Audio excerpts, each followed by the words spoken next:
Esta conferencia tiene un nombre extraño, se titula Una piedra para reposar su cabeza, y no es una roca, es una piedra. Y Pedro tenía una relación con Jesús, y Pedro reconoció que Jesús era la roca de todos los siglos. Él era la piedra máxima en este planeta. Y tenemos que reconocer que nosotros necesitamos tener una relación con Jesucristo. Ahora, esta conferencia empieza con una profecía interesante. Y ya hemos tratado de esta profecía con cierto detalle, aunque no hemos hablado del libro de Daniel. De hecho, estamos hablando del libro de Apocalipsis, pero como el libro de Apocalipsis está basado sobre el libro de Daniel y toma su simbolismo del libro de Daniel, tenemos que ir a Daniel y regresar a Apocalipsis varias veces. Existe esta increíble profecía en el libro de Daniel, que hemos mencionado anteriormente, la profecía de los 2300 días. Hasta 2300 tardes y mañanas, luego el santuario será purificado. Daniel 8:14. Ahora, todo lo que abarca esta profecía es algo muy importante para el mundo, y como ustedes sabrán, la porción de las 70 semanas de esta profecía ha sido maldita por las sociedades rabínicas porque nos apunta al Mesías, a Jesucristo como al único. De hecho, esta profecía empieza con la publicación del decreto para restaurar y construir Jerusalén, y ese decreto fue publicado cuando Asuero o Artajerjes hizo ese decreto en el 457 a.C. Y después nos da los periodos de tiempo exactos de la restauración de Israel, y nos da el periodo exacto cuando el Mesías príncipe vendría, y también la semana de su muerte, de su sacrificio. Todos estos detalles están incluidos en esta fantástica profecía. Y hay una porción de la profecía que está cortada, determinada para los judíos, pero la profecía continúa por 2300 días. Y después el santuario será purificado. Ahora, si usted toma los 2300 días y años, usted llega a la fecha 1844. Y con esta fecha no podemos hacer mucho a no ser que comprendamos los principios que esa fecha implica. Pero hay una conferencia entera que vamos a tratar que se llama 1844 y el ataque violento final, y trataremos algunos de esos asuntos con más detalle en esa conferencia. La purificación del santuario, ¿qué era exactamente? ¿Y qué tiene que ver esto con el estudio que vamos a ver esta noche? Bueno, Daniel 8:17 nos dice algo sobre esto. Vino luego cerca de donde yo estaba, y al venir me asusté y me postré sobre mi rostro, pero él me dijo: entiende, hijo de hombre, que la visión es para el tiempo del fin. Así que la visión que Daniel recibió no se aplicaba a su tiempo. Esta es la porción de las 2300 tardes y mañanas de la profecía, y no concernía su tiempo, pero concernía el tiempo del fin. No el fin de los tiempos, pero el tiempo del fin. Así que, ¿cuándo empieza este tiempo del fin? ¿Y qué nos dice esta profecía? Daniel 8:26. La visión de las tardes y mañanas, esta es la profecía de los 2300 días a la que se refiere, es verdadera, y tú guarda la visión porque es para muchos días. Así que esta visión de los 2300 noches y mañanas está cerrada, es una visión sellada, es una visión cerrada que no se entenderá hasta el tiempo del fin. El texto dice, la visión es para el tiempo del fin, versículo 17. Como dije, el decreto para reconstruir Jerusalén fue emitido en el 457 a.C., Hubo de hecho 3 decretos, pero solo un decreto daría libertad política completa y también daría permiso para reconstruir a Jerusalén. Todos los otros decretos habían sido hechos solo para el templo. Así que este decreto es el único que podemos utilizar. Y él me dijo, hasta 2300 tardes y mañanas, luego el santuario será purificado. Ahora, ¿qué es este santuario que será purificado? Daniel 8:14. En la profecía de los 2300 años hay un periodo de tiempo que se llama la profecía de las 70 semanas. 70 por 7 días es igual a 490 días, es decir, 490 años. Si empezamos con el año 457 antes de Cristo, que acaba en el 34 después de Cristo, y está dividido en semanas, es una profecía fantástica. Y nos dice que en el medio de la última semana, Él, es decir, el Mesías, hará cesar el sacrificio y la ofrenda. Daniel 9, 27. El sistema de sacrificios vendría a su fin. El sistema de sacrificios claramente era un prototipo de su propio sacrificio. Así que cuando Jesús muere su sacrificio, ese sistema de sacrificio antiguo llega a su fin. Ya no es necesario, servía simplemente de prototipo para lo que había de venir. Ahora, en el 34 después de Cristo, ¿qué pasó en el 34 después de Cristo? En el 34 después de Cristo, Esteban fue apedreado y el Evangelio se esparció a los gentiles. De hecho, Jesús había dicho a sus discípulos, vayan primero a los hijos perdidos de Israel. Así que también después de la crucifixión se hizo trabajo entre los judíos. Pero después, en el 34 después de Cristo, Pablo fue llamado y él iba a ser el apóstol a los gentiles. Pedro tuvo una visión en ese tiempo donde él fue llevado a Cornelio, que era una persona no judía. Pedro era muy recio en querer ir, pero Dios le dio una visión de animales inmundos y una sábana que bajaba del cielo, y Pedro interpretó esa visión frente a Cornelio, en Hechos capítulo 10, y él le dijo, «Mas me ha mostrado Dios que a ningún hombre llame común o inmundo». Hechos 10, 28, Reina Valera antigua. Así que ahora el Evangelio fue dado a los gentiles. Pero esta visión continúa y acaba, si usted la reúne toda, en 1844. Ahora, todo esto lo tenemos que comprobar con los hechos. Y el hecho de que la primera parte de la profecía se ha cumplido a la letra, nos dice que esa última parte de la profecía tiene que ser muy interesante para nosotros.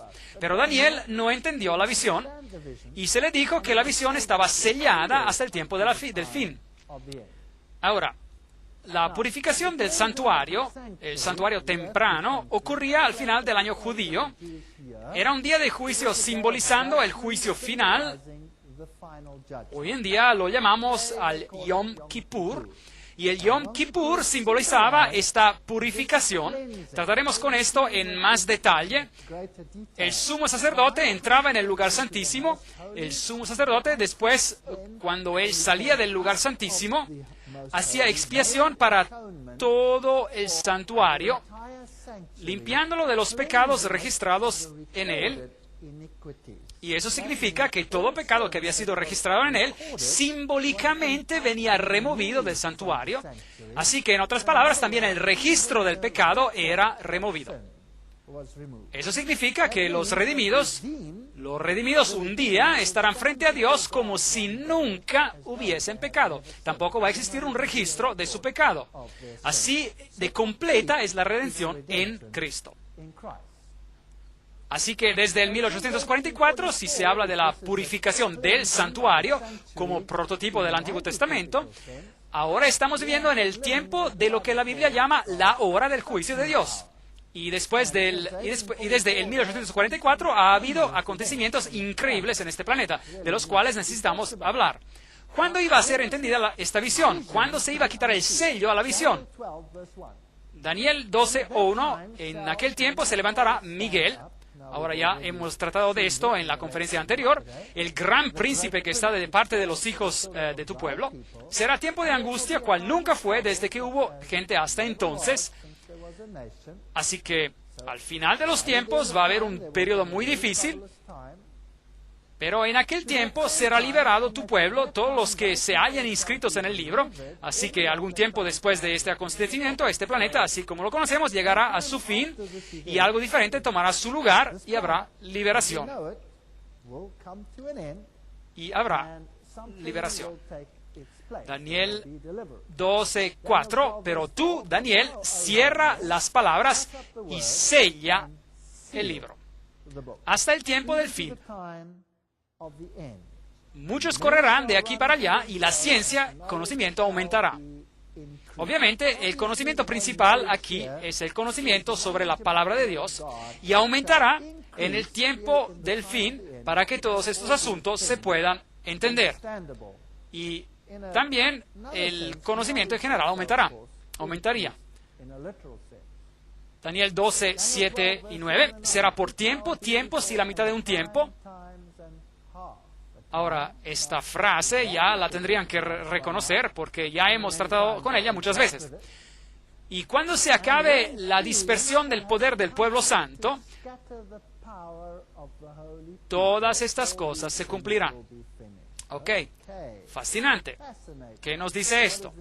En todo el libro de Daniel, los capítulos hablan de la batalla entre el bien y el mal y de que existiría este sistema del anticristo. Y en Daniel capítulo 7 tenemos todos los detalles sobre esto, y él surge, y por 1260 años o 1260 días proféticos, o 42 meses proféticos, o 3 años y medio proféticos, durante este periodo este sistema dispersaría a los santos. Esta es una referencia al periodo cuando el sistema romano controlaba el área religiosa en este planeta y perseguía al pueblo de Dios y los dispersó. Así que por tiempo, tiempos y la mitad de un tiempo, cuando él, el hombre de pecado, cumpla con la dispersión del poder del pueblo santo, todas estas cosas se cumplirán. Así que ¿cuándo será el tiempo del fin? ¿Cuándo será este tiempo del fin? ¿Cuándo empezará? Algún tiempo después de 1798, porque este poder hizo eso del 538 después de Cristo hasta el 1798, cuando Berthier cerró el sistema y acabó con él y dijo: este sistema ha llegado a su fin y el poder papal fue limitado. Anda, Daniel, pues estas palabras están cerradas y selladas hasta el tiempo del fin. Así, el tiempo del fin empieza después de 1798. Ahora, cuando estudiamos el libro de Apocalipsis, estudiamos este capítulo fantástico, capítulo 11, donde algo surge del abismo. ¿Se acuerdan de lo que era eso? Una bestia sale del abismo. Este mismo periodo del tiempo se menciona en Apocalipsis capítulo 11 como el tiempo cuando este reino de la oscuridad empezaría a manifestarse aquí en este planeta. Así que en este periodo crítico, después de 1798, cuando la bestia sale del abismo, y la primera cosa que hace guerra en contra de los 2 ramos de olivo. ¿Se acuerdan de esto? La palabra de Dios. Y tuvimos 2 conferencias sobre cómo la palabra de Dios ha sido atacada y cómo ha sido manipulada por este mismo sistema, mismo poder. Ahora, ¿ustedes creen que Dios dejaría que las cosas en el mundo siguieran como si nada y que Él permitiría a este reino de oscuridad de esparcir a sus errores numerosos sin contrarrestarlo? ¿Ustedes creen que Él permitiría eso? Porque este reino de oscuridad va a alcanzar a todo el mundo. Este reino de oscuridad va a controlar el mundo entero. La Biblia dice: toda la tierra se maravilló en pos de la bestia, y todos se postran delante de ella. Y en Apocalipsis capítulo 17, la mujer cabalga a la bestia, y ella tiene en su frente misterio, Babilonia, esa grande prostituta que hace de que todos los pueblos beban de la ira de ese vino de su fornicación. Así que anda, Daniel, pues estas palabras están cerradas y selladas hasta el tiempo del fin. Obviamente el tiempo del fin empieza después del tiempo, tiempos y medio tiempo. Así que después de 1798 algo tiene que suceder para contrarrestar a este sistema. Mateo 24, 21 a 22, porque habrá entonces gran tribulación, cual no ha habido desde el principio del mundo hasta ahora, ni la habrá. Y aquellos días, y si aquellos días no fueran acortados, nadie sería salvo, pero por causa de los escogidos, aquellos días serán acortados. Esto es una referencia aquí en Mateo 24 a ese periodo de 1260 días, que sería este terrible periodo de tribulación, un periodo que sería seguido después de un tiempo de gran angustia, que será lo peor que jamás haya ocurrido en este planeta. Pero este periodo de tiempo es muy prominente. Este periodo de 1260 días es repetido 7 veces en el libro de Apocalipsis y Daniel como un periodo de gran pesadilla. Pero Dios abrevió el tiempo de oscuridad. ¿Y cómo lo hizo? ¿Se acuerdan cómo Él abrevió el tiempo de oscuridad? Él originó la reforma. Así que en vez de que esta oscuridad tuviera un control total por 1260 años, la reforma abrevió ese tiempo y esparció luz. Pero este sistema estaba determinado a contrarrestar a la reforma. Y vimos cómo se organizaron para hacer eso. Si Dios no hubiera hecho eso, si Él no hubiera originado la reforma, todo ya se hubiera acabado.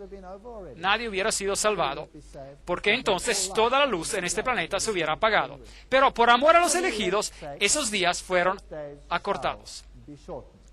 W. E. H. Leakey, La historia del comienzo del racionalismo en Europa 1910, volumen 2, página 32, dice: la Iglesia de Roma ha derramado más sangre inocente que cualquier otra institución que haya existido jamás. Es imposible hacerse un concepto completo de las multitudes de sus víctimas. Y este es simplemente un hecho triste. Y hubiese acabado con todos los elementos de la verdad si Dios no hubiera hecho algo.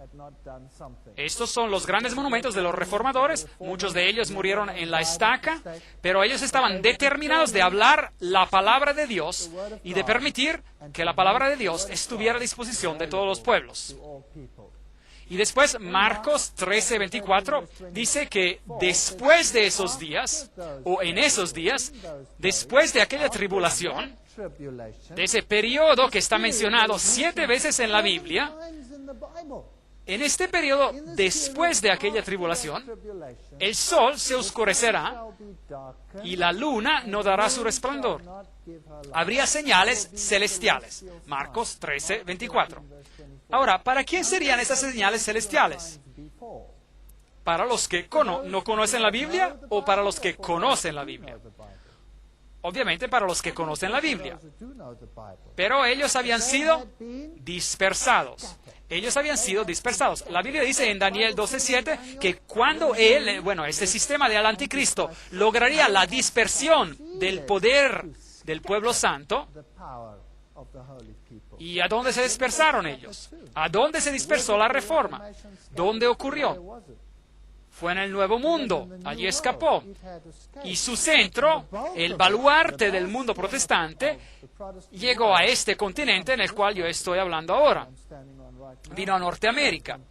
Aquí es donde hubo la mayoría. Había partes también en África del Sur, partes también en el Nuevo Mundo, en Australia y en Nueva Zelanda, pero la concentración principal, el poder, estaba aquí.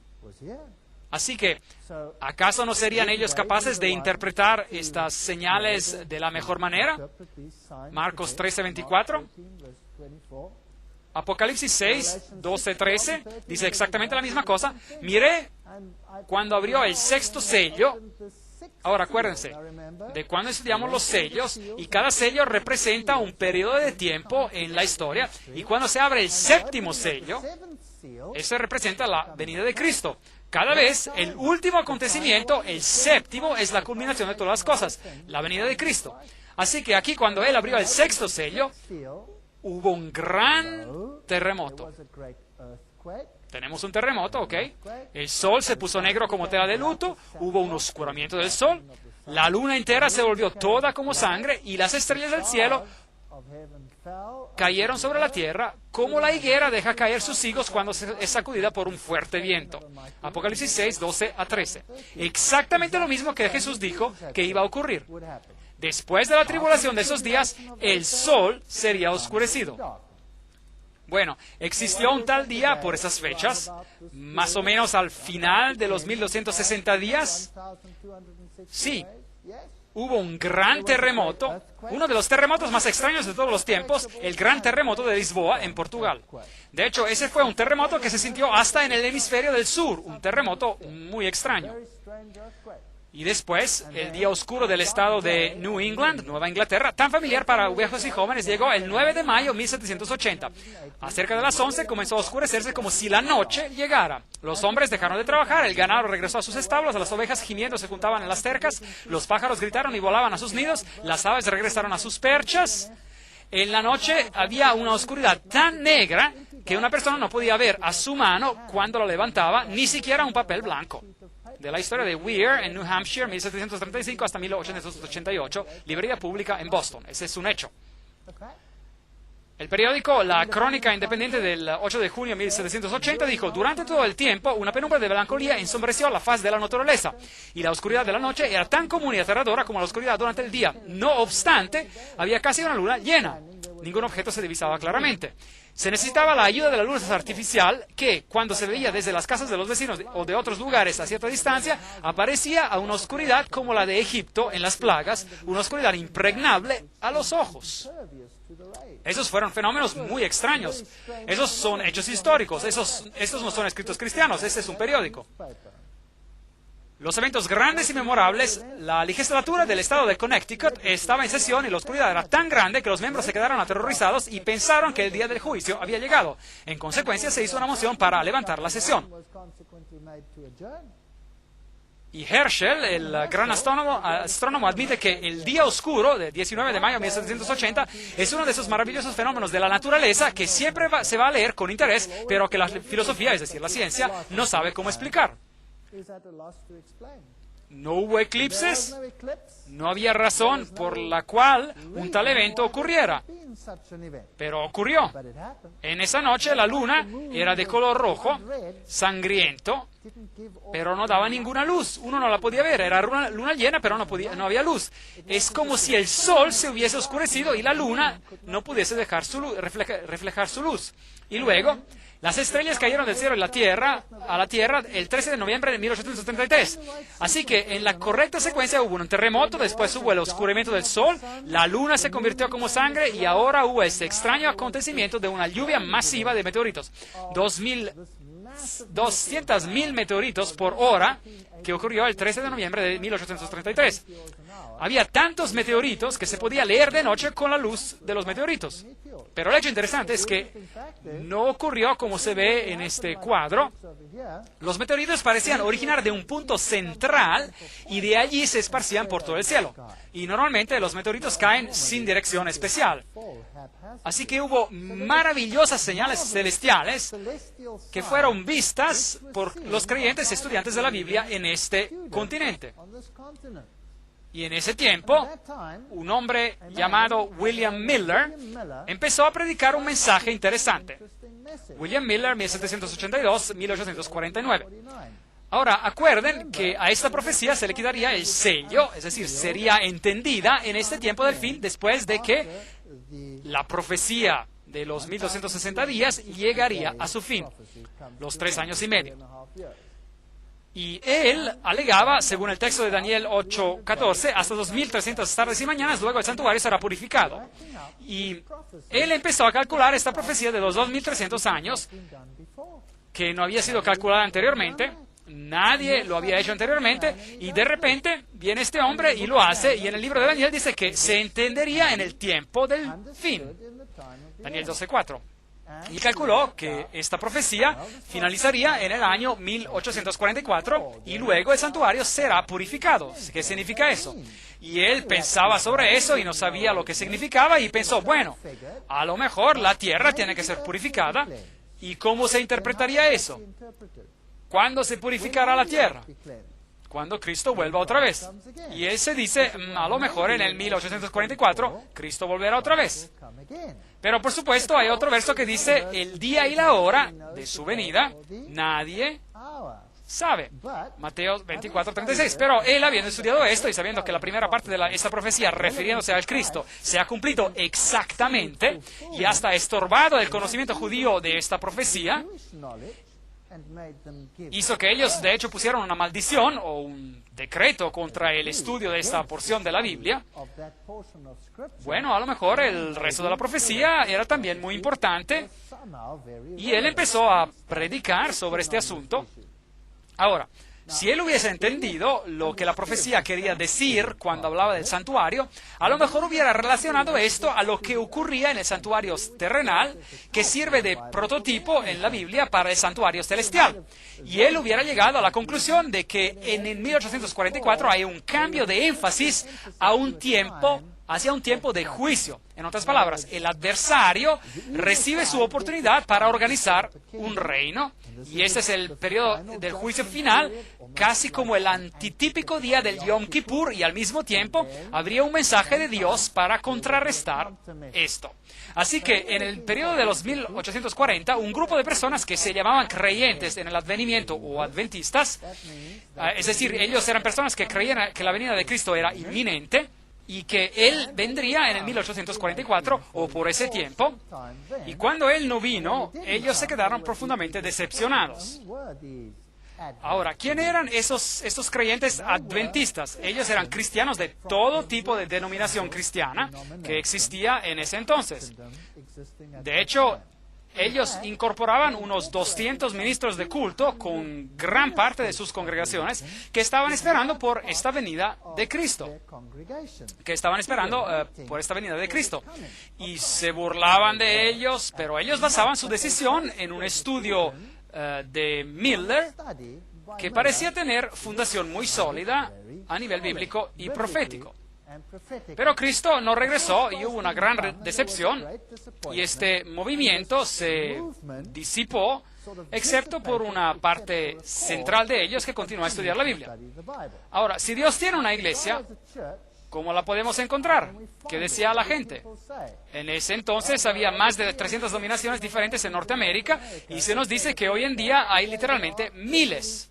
El periódico Newsweek de 1994 llama a la explosión del interés en la religión la búsqueda por lo sagrado.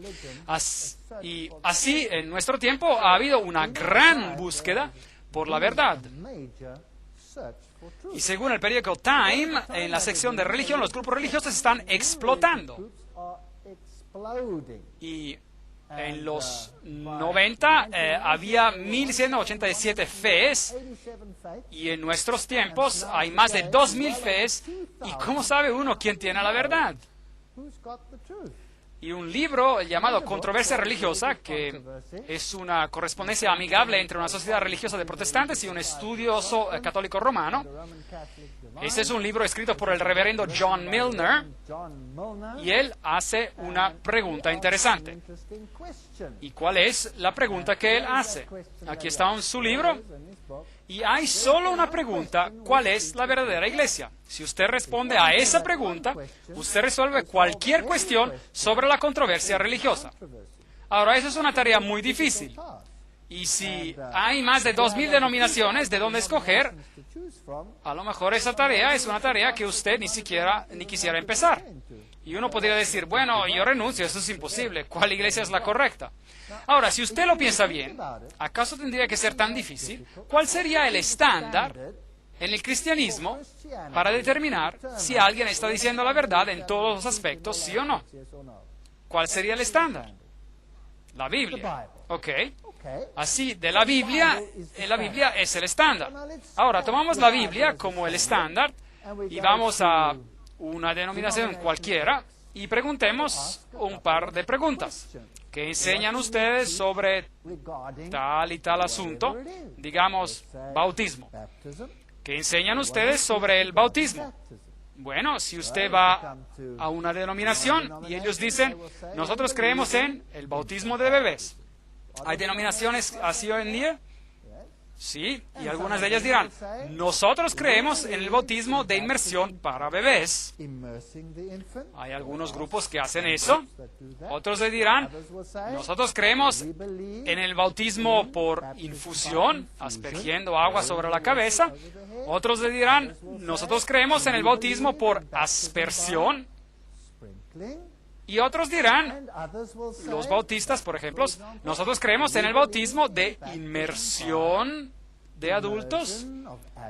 Algunas denominaciones dicen inmersión una vez. Otras denominaciones dicen inmersión 3 veces en el nombre del Padre, del Hijo y del Espíritu Santo. Y algunas de estas en algunas de estas variaciones existen dentro de una misma rama religiosa. Por ejemplo, en algunas iglesias de la rama calvinista tenemos el bautismo de niños y también el bautismo de adultos. Y eso es muy extraño. Pues ¿cuál es el correcto? ¿Son todas correctas? ¿Está bien o hay una diferencia? ¿Qué vamos a hacer? Bueno, no sería un simple asunto de ir a la Biblia y decir, bueno, ¿cómo se hacía en la Biblia? Y después seguir la Biblia exactamente, ¿sí o no? Ok, muy bien. Bueno, tomemos el servicio de Santa Cena. ¿Cómo se hizo la Santa Cena? Lo que se tiene que hacer en la Santa Cena. ¿Qué hace uno? ¿Qué hace el otro? ¿Qué hace este otro? Etcétera, etcétera. Y mirar a lo que la Biblia enseña, y no tendría que ser muy difícil de determinar que esa es la vía bíblica. ¿Cuál es la doctrina, digamos, del anticristo? Bueno, los antiguos reformadores, ellos tenían todos una opinión sobre este asunto. Ellos apuntaban a Roma. Cada uno de ellos, Lutero lo decía, Calvino lo decía, Knox lo decía, Zwingli lo decía, Huss lo decía, todos ellos lo decían. Y hoy ya no lo dicen. Ellos hoy tienen doctrinas diferentes. Uno dice, creemos en el futurismo. Eso quiere decir que el anticristo vendrá en el futuro, en un futuro distante, cuando la iglesia ya ha sido raptada. ¿Hay denominaciones así? Seguramente. Y la mayoría de ellas dicen eso. Algunas de ellas dirán, no. El anticristo fue en el pasado, él existió en el tiempo de Grecia. Y él era un rey griego llamado Antioquio Epifano, número 4. Ahora, el libro de Daniel nos dice que el anticristo sale del cuarto reino, así que él no pudo haber salido del tercer reino, así que hay una confusión, y ahora se vuelve aún más confuso.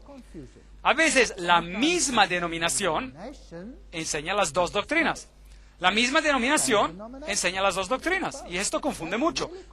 Por ejemplo, cuando se les enseña a los ministros, a los pastores, se les enseña que el preterismo, que el anticristo salió del pasado, del tiempo de Grecia, pero a la denominación, a la membresía, se les enseña el futurismo, que él viene en el futuro. Ahora, ¿por qué es eso? Porque la mayoría de las opiniones son influenciadas por los otros movimientos cristianos que se están moviendo hacia el futurismo, porque es más interesante ver algo que aún tiene que ocurrir. El preterismo es aburrido porque es algo que ya ha ocurrido, ¿entienden el punto? Ellos enseñan así las dos enseñanzas, pero ¿cómo puede usted enseñar las dos? Que el anticristo viene en el pasado y que viene en el futuro, no tiene sentido, ¿verdad? Y así que tenemos todas estas doctrinas. ¿No tendría que ser ese un asunto simple, el de ir a la Biblia y de decir, bueno, ¿qué dice la Biblia? Y después aferrarse a lo que la Biblia dice, y eventualmente alguien va a tener que renunciar a una doctrina preferida y va a tener que alinearse con la Biblia, ¿sí o no? Ok, muy bien. Así que, ¿cuál es la verdadera iglesia? Bueno, mi opinión es que la verdadera es la que se apoya a la Biblia al 100%. El libro de Apocalipsis, de hecho, nos revela las características de este remanente. Y ustedes se acordarán que en la conferencia previa nosotros hablamos de esta mujer de blanco. Dios compara a Sión como a la bella y delicada hija de Sión, Jeremías 6:2, y diciendo a Sión, pueblo mío eres tú, Isaías 51:16. Así que la iglesia de Dios está relacionada a esta mujer delicada.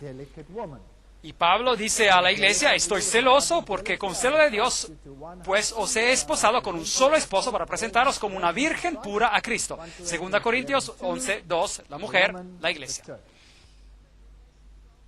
Apocalipsis 12:6, la mujer huyó al desierto, ¿se acuerdan? Donde tenía un lugar preparado por Dios para ser sustentada allí por 1260 días. Ese es el periodo de 1260 años, donde Roma estaba persiguiendo y dispersando el pueblo de Dios, y la mayoría de ellos llegaron a este continente, y aquí encontraron reposo en los sitios desiertos, sitios donde no hay muchas naciones y pueblos y lenguas que persiguieran a la iglesia. Y después de este periodo, ¿qué iba a ocurrir? Hablamos de eso en la conferencia previa. En Apocalipsis 12, 13, 14, cuando el dragón vio que había sido arrojado a la tierra, persiguió a la mujer. Pero se le dieron a la mujer las dos alas para que volara delante de la serpiente, delante de la serpiente al desierto, donde es sustentada por un tiempo, tiempos y la mitad de un tiempo. Y después, ¿cuál es la fecha que se nos indica allí? 1798. Después del tiempo, tiempos y medio tiempo. Y después la serpiente arrojó de su boca tras la mujer agua. Versículo 15. ¿Qué es eso? Naciones, otra vez naciones. Agua como un río para que fuera arrastrada por el río. Pero la tierra ayudó a la mujer, pues la tierra abrió su boca y se tragó el río que el dragón había hecho de su boca. Versículo 16. Entonces el dragón se llenó de ira contra la mujer y se fue a hacer la guerra contra el resto de la descendencia de ella. Y aquí encontramos el primer atributo, contra los que guardan los mandamientos de Dios. Y el segundo atributo, tienen el testimonio de Jesucristo, versículo 17. Así que después de los 1260 días, el dragón va a hacer guerra con el remanente que guardan los mandamientos y tienen el testimonio. Así que es el remanente. Obviamente, un remanente es algo que queda y que se parece al original. Así que si el original era un grupo de creyentes en la Biblia, que creían en la salvación en Cristo y solo en Cristo, pues el remanente tiene que tener ese mismo enfoque. Y tienen también ese atributo bien exacto que dice que guardan los mandamientos. Que de hecho algunos de los grupos previos de cristianos también hicieron. Los valdenses guardaron todos los mandamientos y fueron perseguidos, por ejemplo, sobre la cuestión del sábado. Así que la Iglesia de Dios surgiría algún tiempo después del 1798 en un país de libertad política y religiosa. Apocalipsis 14:12, aquí está la perseverancia de los santos, los que guardan los mandamientos de Dios y la fe de Jesús. Noten que no dice fe en Jesús, dice fe de Jesús, que es mucho más que fe en Jesús. Significa tener la misma confianza y dependencia en Jesús como Jesús tenía en su Padre. Eso es lo que significa. Significa tener una relación muy fuerte con Jesucristo. Bienaventurados los que guardan sus mandamientos para que su potencia de derecho sea en el árbol de la vida y que entren por las puertas en la ciudad. Apocalipsis 22:14, Reina Valera Antigua.